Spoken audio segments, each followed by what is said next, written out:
Good day, and welcome to the Sea Limited First Quarter 2023 Results Conference Call. All participants will be in listen-only mode. Should you need assistance, please signal a conference specialist by pressing the star key followed by 0.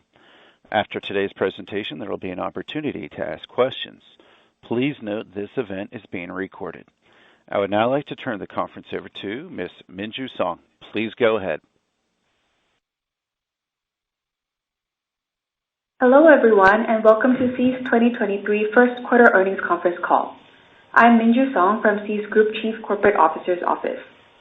Before we continue, I would like to remind you that we may make forward-looking statements which are inherently subject to risks and uncertainties and may not be realized in the future for various reasons, as stated in our press release. Also, this call includes the discussion of certain non-GAAP financial measures, such as adjusted EBITDA. We believe these measures can enhance our investors' understanding of the actual cash flows of our major businesses when used as a complement to our GAAP disclosures. For a discussion of the use of non-GAAP financial measures and a reconciliation with the closest GAAP measures, please refer to the section on non-GAAP financial measures in our press release. I have with me Sea's Chairman and Group Chief Executive Officer, Forrest Li, Group Chief Financial Officer, Tony Hou, and Group Chief Corporate Officer, Yanjun Wang. Our management will share the strategy and business updates, operating highlights, and financial performance for the first quarter of 2023. This will be followed by a Q&A session in which we welcome any questions you have. With that, let me turn the call over to Forrest. Hello, everyone, and thank you for joining today's call. On May 8th, we celebrated our 14th birthday. It is a chance to remind ourselves of our humble beginnings and the culture of entrepreneurship, creativity, and adaptability that has made Sea what we are today. It also gives us an opportunity to reflect on the year gone by. The last year has been testing for our teams, and I want to take this opportunity to thank all of our employees for the dedication and determination they have shown. I'm proud of how our teams pivoted rapidly in difficult circumstances to achieve our goal of self-sufficiency. We have innovated to do more with fewer resources while never losing sight of our commitment to our users and never letting our service standards fall. Our results for the quarter are a testament to their commitment and creativity. I also want to take this opportunity to thank our investors and partners for your ongoing support over the last 14 years. The first quarter of 2023 was another strong quarter for us. Across our businesses, we are focused on maximizing operational efficiency and improving user experiences. We continued to make meaningful progress on both fronts. We deepened our commitment to achieving strong cost leadership for our ecosystem. We believe this will reinforce our structural advantages in driving profitable long-term growth in our markets. As a result, we continued to see significant year-on-year improvement in profitability of both Shopee and SeaMoney. We also achieved positive total cash flow for the quarter. Our cash equivalents, short-term investments, and other treasury investments increased by $258 million from the previous quarter. In addition, we made solid progress in elevating user experiences across our businesses. At Shopee, we are driving improvements in both logistics service level and speed, while enhancing experiences at the key points of the customer journey. As a result, user engagement deepened. At Garena, we are working to optimize various aspects of gameplay and game mechanics based on user feedback, ensuring that players continue to enjoy the highly engaging and highly social experiences they associate with our games. In the quarter and into April, we started to see some initial signs of recovery in the active user base of our largest game, Free Fire. At SeaMoney, we are expanding the product offerings and features within each product so that our users can enjoy a more comprehensive suite of products and services that meet their underserved financial needs. We are pleased with the progress we have made so far to strengthen the fundamentals of our business. As we continue to fine-tune our operations and navigate near-term macro uncertainties, we remain highly confident in the long-term opportunities in our markets and our ability to capture those profitably. Now let's discuss each business segment in more detail.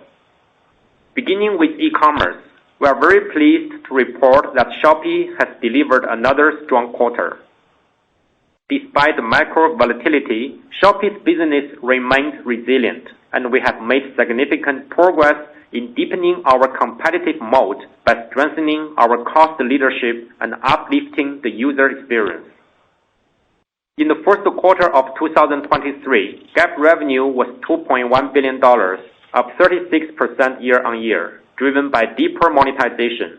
Core marketplace revenue increased by 54% year-over-year to $1.2 billion due to an increase in transaction-based fees and advertising revenue. Adjusted EBITDA was $208 million, improving from a loss of $743 million from last year. The improvement was driven by increased monetization and greater operating cost efficiency. For our Asia market, we achieved an adjusted EBITDA of $276 million during the quarter, improving substantially from a loss of $408 million in the same period last year. In our other markets, the adjusted EBITDA loss was $68 million, narrowing meaningfully from last year, when losses were $335 million. Contribution margin loss per order in Brazil improved by 77% year-on-year to reach 34 cents, reflecting better monetization and higher efficiency in our sales and marketing spend. As we see significant opportunities in the market, we plan to continue to invest in capturing more of these opportunities in Brazil. Let me talk through a few specific areas we focused on during the quarter. Firstly, we continue to enhance our logistics cost leadership and the delivery experience by improving the capacity and integration of our in-house logistics arm while continuing to work closely with our third-party logistics partners. We introduced more automation to our delivery services. Thanks to these efforts, we have managed to bring down average delivery time by more than half a day across our markets within the first quarter. We are also expanding the buyer coverage of our logistics services across our markets. In our largest market, Indonesia, which consists of more than 10,000 islands, 95% of our buyer base is now covered by our delivery services.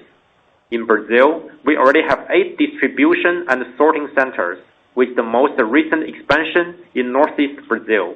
We have also been working to expand our first and last mile hubs in the market. In recent months, we opened 50 new hubs to further strengthen our logistics capabilities. In addition, we are looking carefully at every stage of the customer journey and improving our processes, policies, and services to enhance the user experience. We started to pilot on-the-spot returns in some markets for better services to our buyers. We have also started handling returns on behalf of some sellers, with our teams directly engaging with the buyers instead of putting this burden on the sellers. This improves the experience for our buyers who can deal with our trained teams and frees up our sellers to focus on growing their business. We are deepening our AI capabilities to drive a better user experience and operational efficiency. AI helps us recommend more relevant and personalized offerings to our users. This has driven higher order conversion as users discover products more quickly and easily. We have also adopted large language models to improve our AI-powered chatbot's ability to understand users in different languages and return the most relevant solutions given the context. This improved resolution rates and helped reduce wait times. On top of that, AI is being leveraged to more comprehensively screen and filter items to comply with our marketplace policies. More recently, we have further stepped up consumer protection efforts to ensure our buyers enjoy a safe, reliable, and hassle-free experience. For example, in Singapore, we launched the Shop Safe with Shopee initiative through the adoption of the Consumers Association of Singapore's Standard Dispute Management Framework, among other initiatives. These and other related initiatives are vital in ensuring that we offer all our buyers and sellers the best possible experience on Shopee. As we enhance these key differentiators, we attract more buyers and sellers, strengthening our overall ecosystem and widening our competitive moat. Indeed, despite the more uncertain microenvironment, we continue to diversify our local seller base and strengthen our relationship with other ecosystem participants, such as influencers. In Brazil, we have reached more than 3 million registered local Brazilian sellers on our platform, who now account for around 85% of our Brazil orders. We have also seen strong traction in our Shopee affiliate program as we worked to empower influencers and content creators to be part of our ecosystem. This program invites social media influencers to promote our products sold on Shopee. Across our markets, we have more than 4 million registered influencers participating in our affiliate program today. In our largest market, Indonesia, orders generated by our affiliate partners more than tripled in 2022. Across our markets, we continue to see growth in the number of brands joining Shopee Mall and in the percentage contribution of GMV from our mall sellers. As a leader in our markets, we have remained focused on creating value for our brand partners through our technological capabilities. Recently, we announced enhancements to Shopee's seller tools that help brands track and understand key trends and buyer behavior, enhance consumer loyalty, and protect their IP rights. All these efforts have further strengthened our relationships with brands. In Thailand, we partnered with the Embassy of Italy and the Italian Commercial Office to bring Made in Italy brands closer to Thai consumers.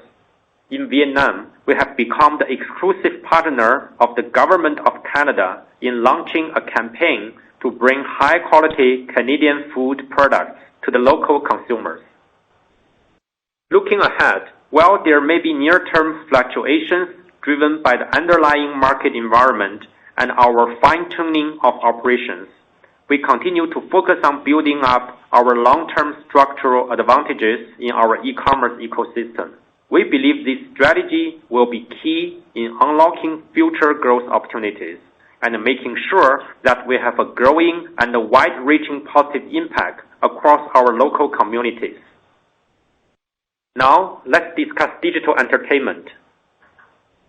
As previously shared, Garena continued to focus on improving gameplay and creating a stronger community for our games first and foremost.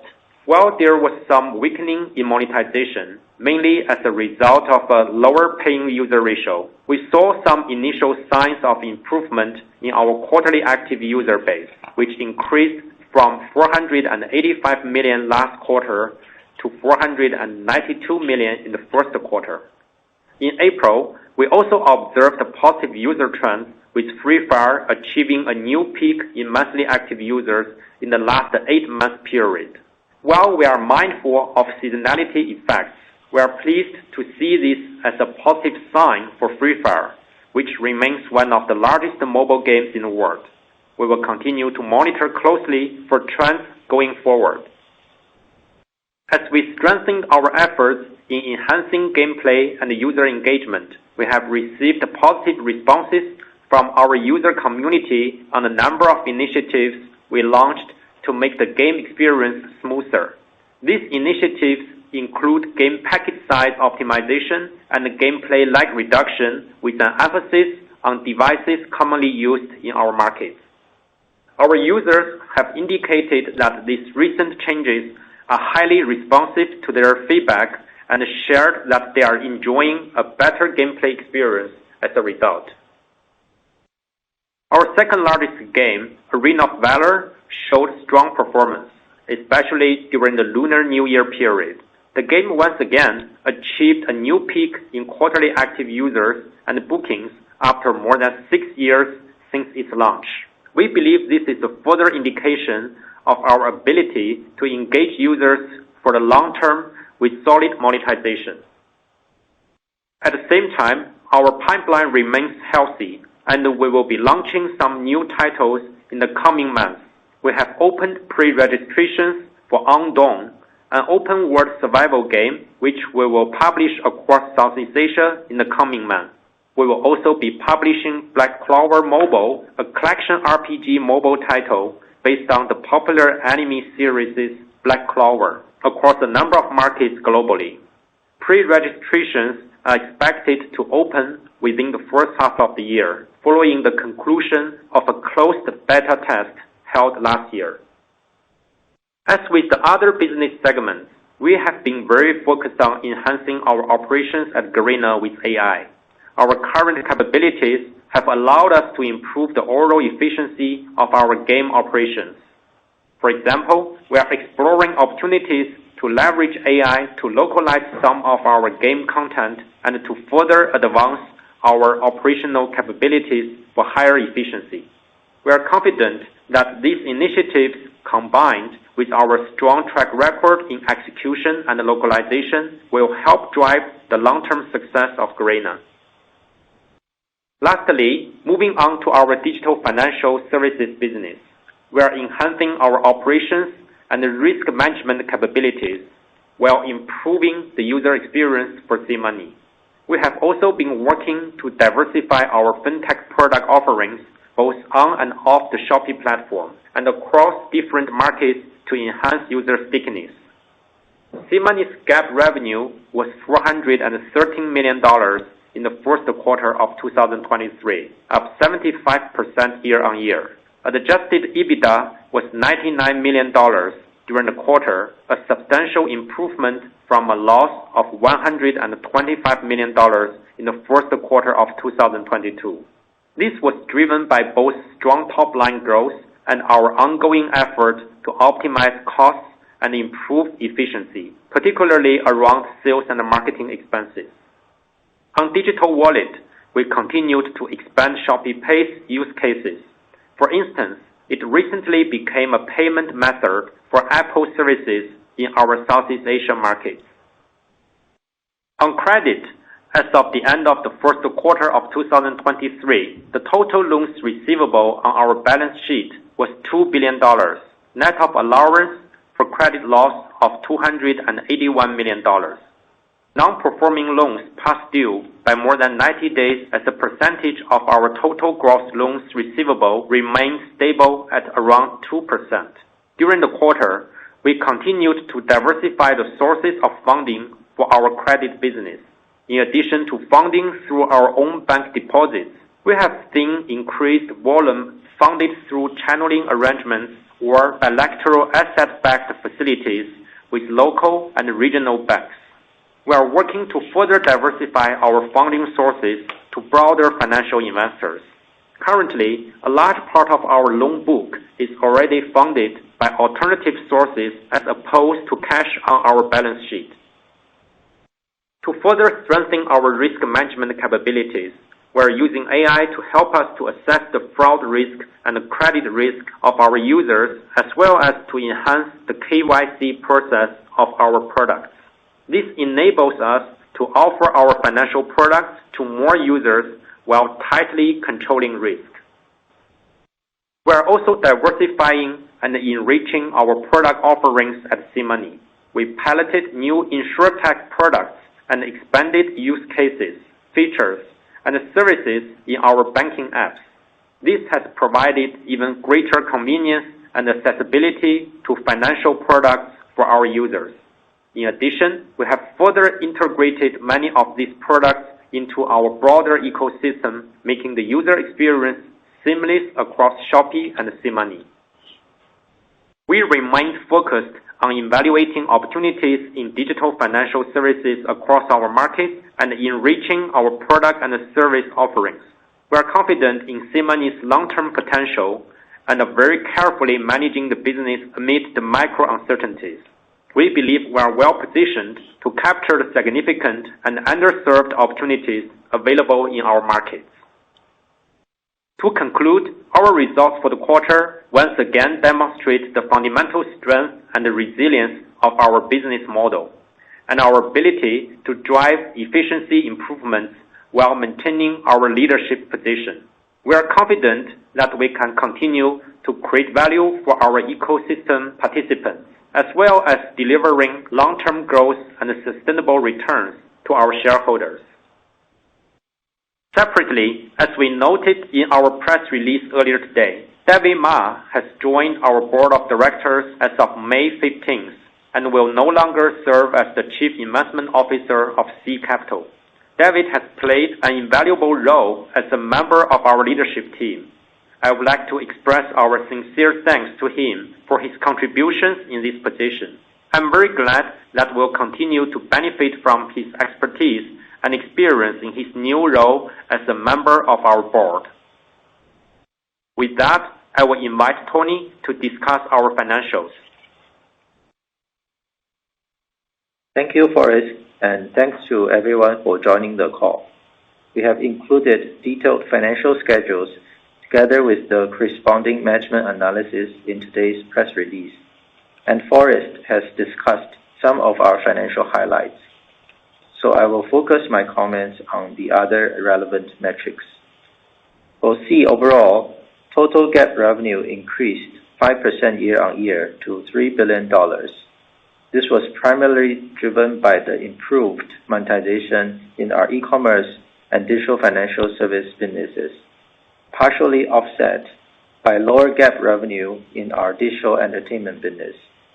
On e-commerce, our first quarter GAAP revenue of $2.1 billion included GAAP marketplace revenue of $1.8 billion, up 46% year-on-year, and GAAP product revenue of $0.2 billion.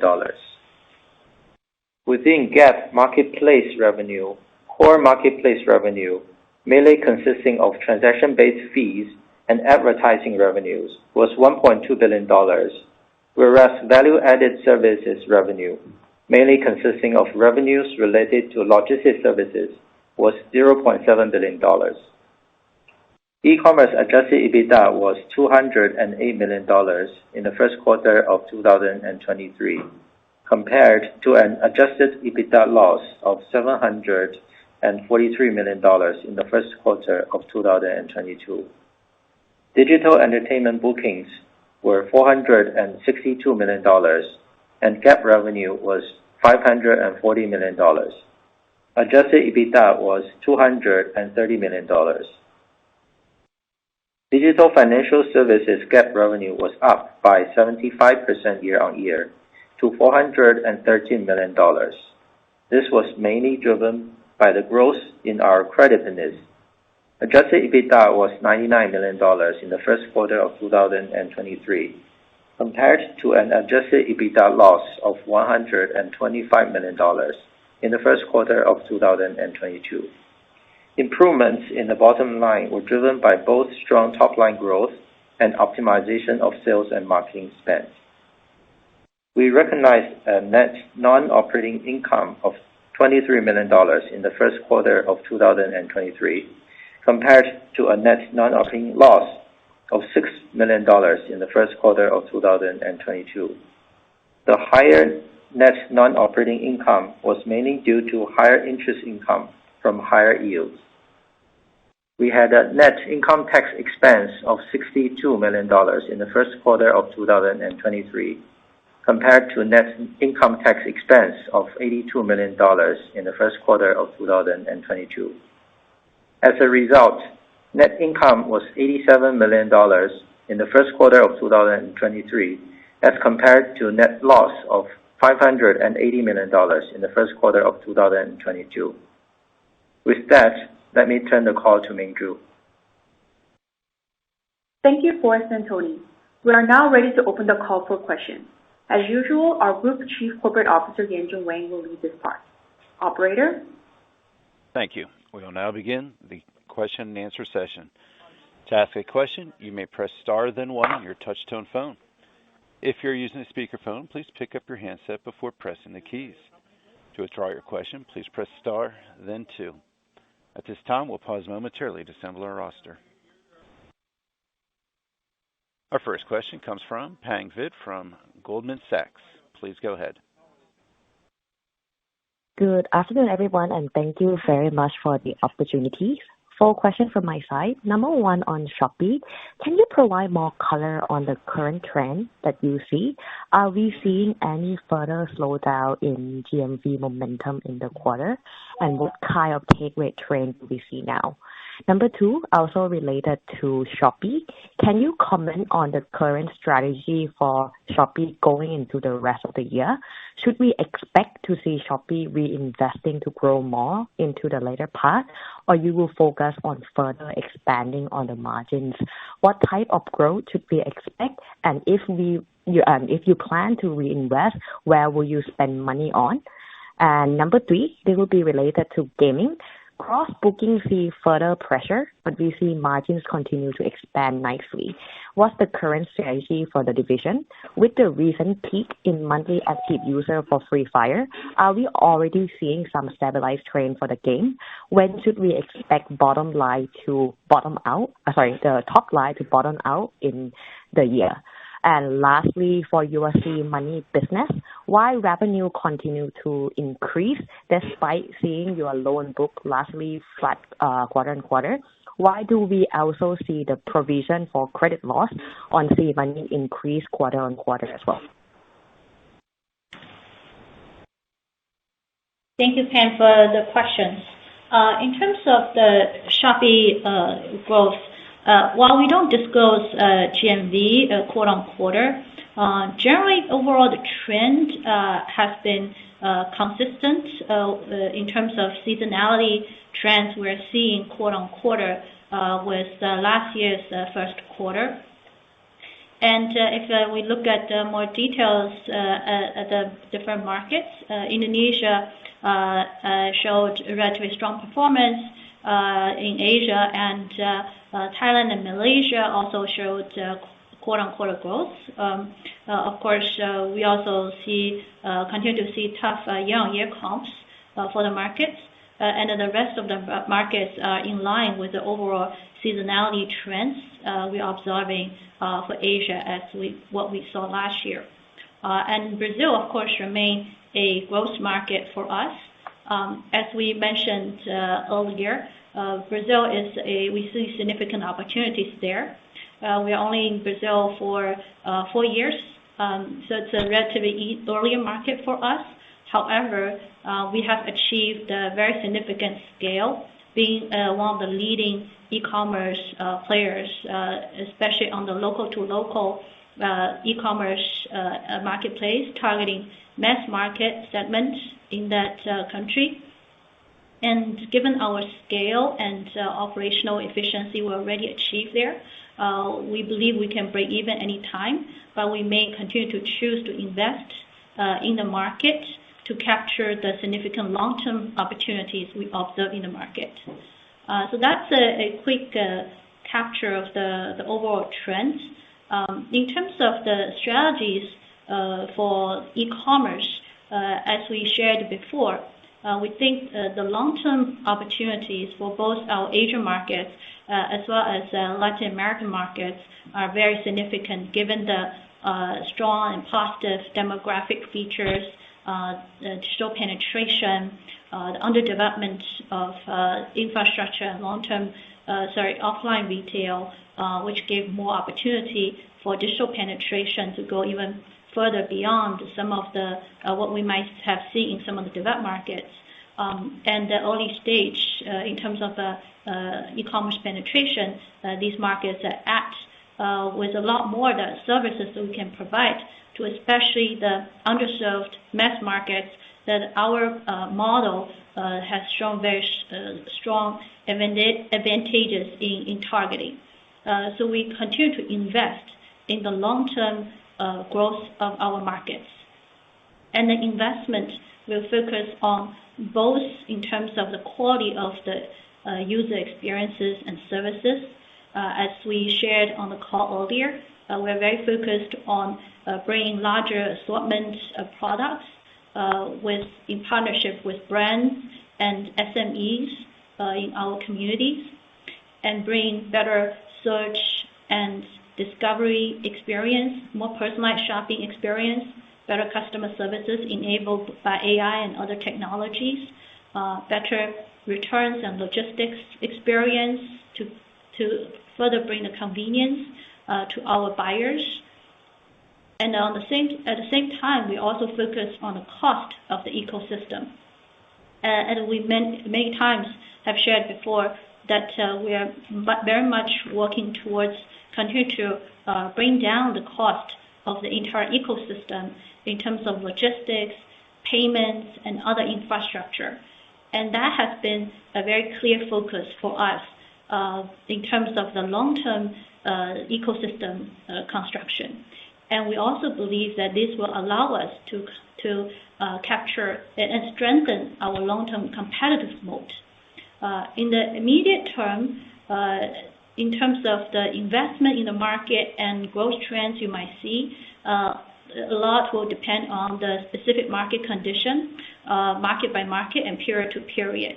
And we remain very nimble and very focused from a bottom-up perspective, looking at each market conditions, both macro user behavior, competitive landscape, and other trends, seasonality, holiday season, etc. And also from a period to period in terms of week by week, day by day review of the markets to see what be the best investment and in what areas we should be making. So overall, I think the long-term execution direction is very clear. And short-term, we also closely monitor the market. I think our past track record has shown that we can execute growth and managing bottom line at the same time well. So that remains our competitive strength in the long run, we believe. In terms of game trends, we are very pleased to see that there's some initial sign of quarterly active user increase quarter-on-quarter for our game, and in particular for Free Fire, our largest game, and that increase was also broadly across different markets and not specific to any particular single market. This is, as we share on the call, quite in line with our efforts and direction of our focus recently to continue to improve and enhance our user experience, to retain and re-attract our users to our game. And this has been our focus and priority in the past periods, and we are pleased to see some initial results. I will continue to observe the trends going forward. Moreover, we also mentioned that our second largest game, Arena of Valor, also enjoyed a very strong performance in the past quarter. In fact, it was a new high, both in terms of quarterly active user base and bookings. So all in all, we are very pleased with the results so far, and we will continue to work towards the set direction of improving user experience. And monetization, I think, is not an immediate priority. However, our EBITDA margin remained high compared to industry standards, and actually improved quarter-on-quarter. We will remain very disciplined in terms of the bottom line and efficiency of any investment into the segment. And we also mentioned some new launches that might come up in the coming months, and we also will closely observe the trends in those new games. In terms of C-Money, as we shared on the call, we have been diversifying the sources of our funding and in collaboration with third-party financial institutions to fund growth of the loan book, and therefore you observe revenue increase actually exceed the loan book increase. In terms of provisions increase, I think the provisions is similar trends quarter-on-quarter. But if you look at year-on-year, the products have expanded in terms of the features and tenure and types of loans we offer. So there are shift in product as well as a loan book expansion. So there is some shift. But overall, if you look at our NPL, it has remained very stable and low. Our next question comes from Piyush Choudhary from HSBC. Please go ahead. Yeah, hi. Good evening, and thanks for the call and opportunity to ask questions. Congratulations on good set of numbers. 3 questions. Firstly, on the e-commerce, could you tell us on the industry GMV growth trends across your markets in Asia and Brazil? Has it started to improve in Q2 so far? If not, then when do you expect acceleration in growth? And just some color on the competitive environment. What's the impact of TikTok and how you're trying to defend the market share there? Secondly, on the logistics, what percentage of, if you can talk about your strategy over there, what percentage of orders are fulfilled by Shopee Express and orders fulfilled within 24 hours? Is there a target which you have in mind? And thirdly, companies generating free cash flow now.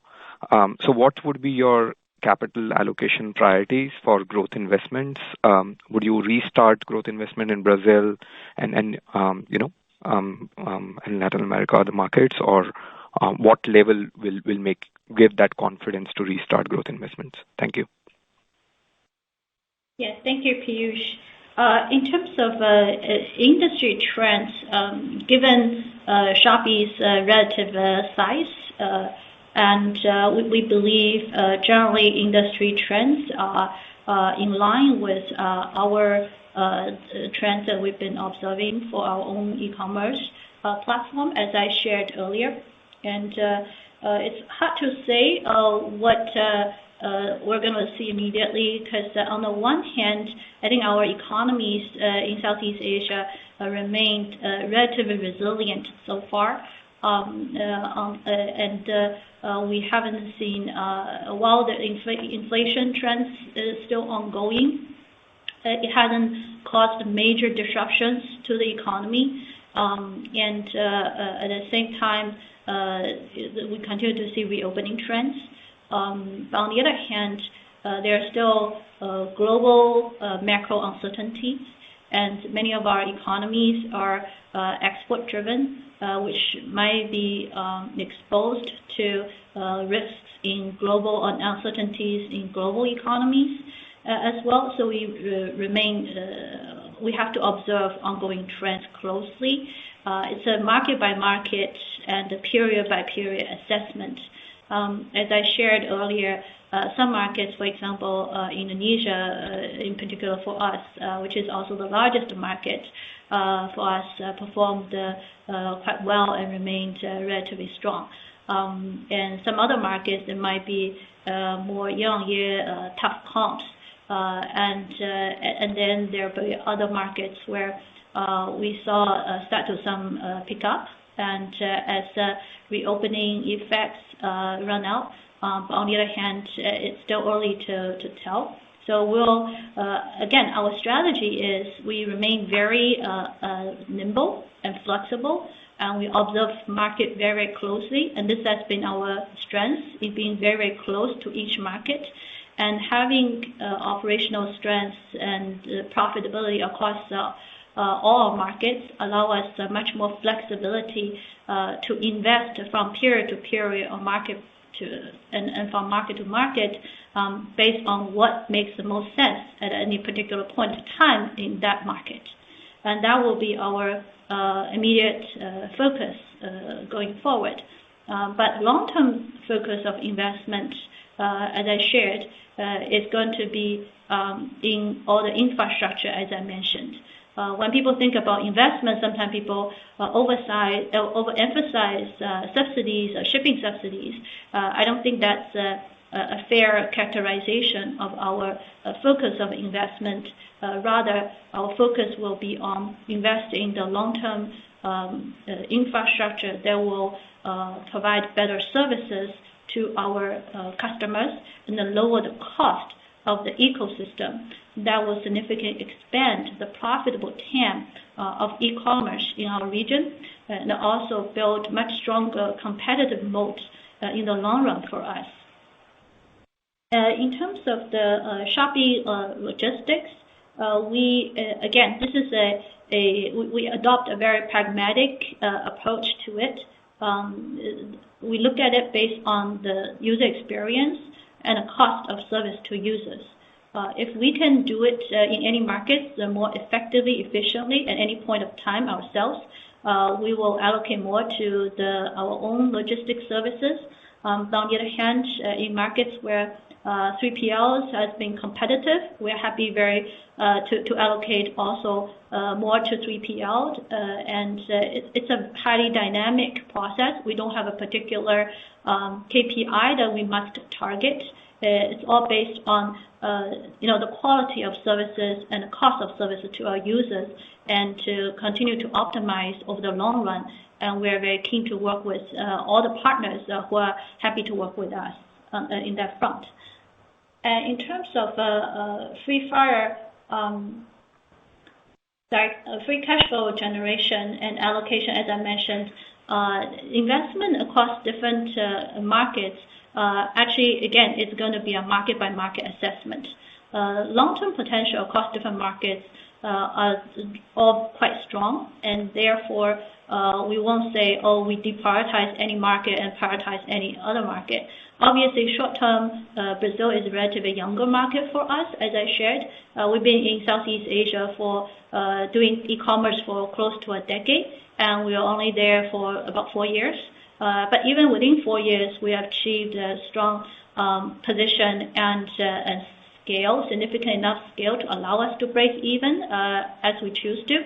So that is a very good position to be in, but we also want to continue to focus on capturing more of the market opportunities there, which has a very large underserved user segment, and is even compared to Southeast Asia, we believe e-commerce is underpenetrated in Brazil, and we have a unique advantage coming from serving underserved segments and mass market segments in Southeast Asia, dealing with highly complex infrastructure and regulatory challenges. We believe that prepare us quite well to also continue to focus on the similar segment in Brazil. As we shared on the earnings call earlier, we opened more centers and sorting hubs, as well as other last mile hubs closer to our buyer communities, especially in some of the more underpenetrated regions in Brazil. So we believe there's significant opportunity there. But again, our investment and cash flow, in terms of investing and cash flow, we will remain highly vigilant and disciplined, and highly focused on the cost efficiency, because as I mentioned again, cost of the ecosystem and cost to serve our consumers is a key focus of our operations, and we'll continue to improve on that. Our next question comes from Alicia Yap from Citigroup. Please go ahead.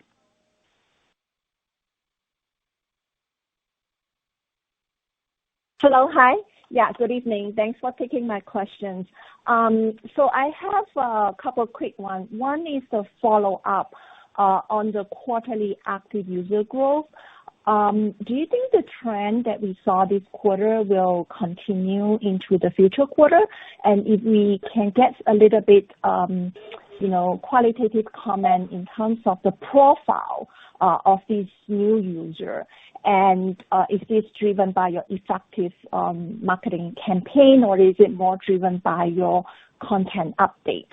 And then second question is, I think we still wanted to get more comfortable and, the sense about the sustainable EBITDA margins, and also how you would balance between reinvest strategically to drive your top line growth while also retaining a certain, expenses level and the margin level. So if you can elaborate, what's your strategy over there, will be helpful. Thank you. Yes, thank you, Alicia. In terms of the trends for Free Fire, I think that looking at the active user base, we saw some initial signs, but also, as I mentioned, we continue to observe the trends going forward. We hope to stabilize also the active user base and as soon as we can as well. That's the effort the team is also focused on. In terms of the monetization, again, this has not been the immediate focus, but as I shared before, that usually for a large DAU game, once you get a large user base, monetization usually follows. And in our past track record, we have shown very strong capability in monetizing across different user segments and periods. And in terms of the user profile and what's driving these initial positive signs, so I think the user profile hasn't really changed much. It's the same target users we have originally, because Free Fire is a very massive DAU game. It's one of the largest mobile games in the world by DAU. So it's a very broadly targeting general population and enjoyed by highly diverse communities. And so in terms of the way we target them, as we shared earlier, it's by focusing on better user engagement, user experience, community building, and responding to user feedback on features, etc., as opposed to through marketing efforts. As you can see, our EBITDA margin actually hasn't really changed that much and actually improved a little bit quarter on quarter. So we're very careful about the sustainability of a long-term engagement with users. All the efforts being directed at making Free Fire into a long-term franchise and a large significant platform on which we can build on more new content and attract more users. We think that there's a very good chance this can be made into a strong evergreen game. And in terms of the EBITDA margin for e-commerce, I think as I shared, while we're not immediately targeting to push the envelope to maximize margin, we think there's as a leading marketplace player, the margin you generally see in different markets for a leading marketplace player can also be achievable by us. And in different markets, we have seen, even at this early stage where we just turned profitable for only a couple quarters, we have seen very healthy, EBITDA over revenue margin, even towards like more than 30-40% in some of the markets. So that is the margin is not the biggest concern for us. If we want to achieve high margin, I think it's doable. The question is, how do we maximize the long-term profitability and maximize the opportunity we can capture in this region and in all our markets? Because we really continue to see significant opportunity. So our focus is on the long term and not immediate margin expansion. But having the support of healthy margin also give us more resources to allocate across different markets and from period to period into investing in different markets and to even further strengthen our ecosystem, as I shared, both for our long-term goals of expanding the profitable TAM and strengthening our competitive moat, and also in the near term to respond to market dynamics within each market. So again, we're not particularly worried about the margin. I think it's more about how we build a healthy long-term ecosystem that will maximize the long-term profitable growth of our business. Our next question comes from Jiong Shao from Barclays. Please go ahead. Thank you very much for taking my questions. Firstly, I want to make sure I heard you correctly. I think earlier you mentioned that GMV for Q1 this year was consistent with Q1 last year. Did you mean by US dollar terms or by constant currency? Could you also talk about the FX impact on your GMV or revenue for this quarter? And anything you can share about the number of orders for both Asia and Brazil? And lastly, any comments about your headquarter costs, both year-over-year or quarter-over-quarter? Anything, even qualitatively, would be great. Thank you. Thank you, Jiong. In terms of GMV, as I mentioned, we don't discuss quarter-on-quarter GMV numbers specifically. And what I mentioned was that the trend was observing, the general trend Q-on-Q we observed for this quarter versus last quarter is in line as what we observed in Q1 last year versus Q4 2021.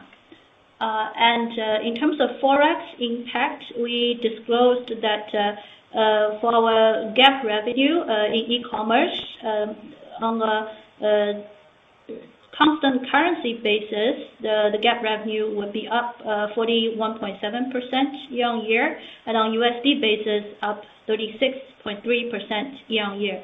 So I think that probably gives you a sense of what the Forex impact is. And in terms of our order number, again, we don't discuss specific order numbers quarter-on-quarter, but you can assume that our basket size doesn't change dramatically quarter-on-quarter anyway, so roughly in line with GMV trends. In terms of HQ costs for the quarter, we continue to see improvement on the cost. And of course, adjusting for any one-time accrual reversal that we had in the previous quarter. Our next question comes from Varun Ahuja from Credit Suisse. Please go ahead. Yeah, hi, management. Thanks for the opportunity. I've got quick 4 questions. First, on the gaming side, can you provide an update on Tencent's right of first refusal? So it's coming up for, if I understand, in September, October. So how should we think about that agreement and its impact potential? Secondly, on the sticking to Garena on the margin side, it looks like going to launch some games in the second half. So how should we think about margins given you may need to invest on marketing of those games? So it should trend down from current 50% that we have shown in the quarter. Third, on the e-commerce side, as kind of mentioned earlier, that you have now turned free cash flow positive on the overall company level. What's your aspiration on the overall Latin America markets? I understand you're still operating in some of the countries as on an export basis. So how should we think about it? Are you going to reinvest in those markets you have cut back once you have sizable cash flow? So how should we think about overall Latin American ambition given now that you've turned free cash flow positive? Lastly, I'm not too sure if you have given that number. What is the total loan book size? I understand 2 billion is on your own balance sheet, but overall, what is the loan book size on the CSS? Thank you. Yeah, thank you, Varun. And in terms of I believe your first question is regarding our commercial agreement with Tencent for game publishing. And I think we mentioned before, it's auto renewal unless either party terminates it. We are not aware of any changing circumstances, and the agreement is publicly filed, so you can refer to the terms there. And in terms of the margin, For the new game launches, now I think there will be some initial marketing spend, but again, we will remain highly disciplined and will be commensurate with the performance of the game overall and remain tight on that. So we do not at this point anticipate a major impact on marketing because of the marketing spend related to the new game launch. And in terms of the LATAM plans for Shopee, our focus is still on Brazil, which is the largest market in the region, and where we already established a significant scale and leadership in the segment that we target. And with respect to, and then Brazil obviously is a local commerce market for us, and it's predominantly local sellers selling to local buyers on our platform. For the other Latin markets that we still retained some presence, we don't have immediate plans to aggressively grow those markets, and will remain efficient and about those markets at this time. I think our loan book size disclosed is the amount on our balance sheet, and therefore it doesn't reflect the entire loan book size, but you can refer to the past disclosure for reference.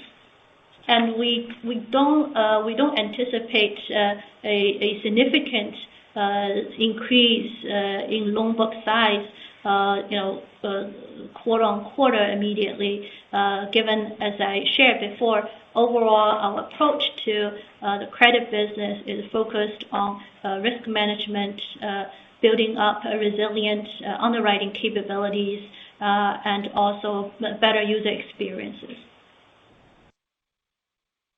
Our next question comes from Venugopal Garre from Bernstein. Please go ahead. Hi, thanks a lot for the opportunity. Just very quick, three small questions. On gaming, you mentioned about some new games in the second half of the year. I don't know whether I missed out on the comment, but are you talking about self-developed games, or is it more related with publishing for others? That's the first question. The second thing is, I'm sort of, for whatever reason, not very sure around the strategy for e-commerce on growth versus profitability. While I do appreciate that a lot of comments have been made in this call, but what I want to understand is that the focus would be more centered around sustenance of market share and defending share, or the focus would probably be at some stage about stimulating the market to deliver growth and deliver market share growth. The third question for me is on fintech.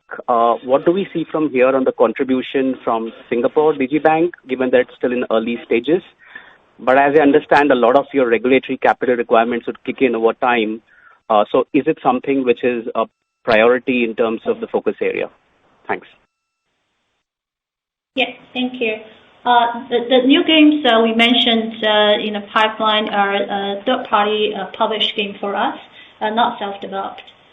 In terms of the Shopee strategy of growth versus profitability, as I mentioned earlier, I think at this point, longer term, we think we will continue to invest in the long-term growth opportunities in a profitable, sustainable way that also hopefully we can expand the profitable TAM for our region by focusing on user experience and cost to service. But short term, in terms of the profitability versus growth, again, we already achieved profitability. We're not focused on trying to maximize profitability in every market for every period. We are focusing on closely observing the market trends and allocate resources nimbly and adapt to the local market conditions from period to period and from market to market. It's going to be a very bottom-up decision making. and we are doing so to again strengthen our market leadership, but more importantly, for the long run to expand the total profitable TAM in our markets as a strong market leader. And I think that's a significant opportunity that we are really seeing. And in terms of the Bank in Singapore, it's still very early stage, and so won't have any material contribution, whether the top line or bottom line. Yeah. In the interest of time, this concludes our question and answer session. I would like to turn the conference back over to Minju Song for any closing remarks. Thank you, and thank you all for joining today's call.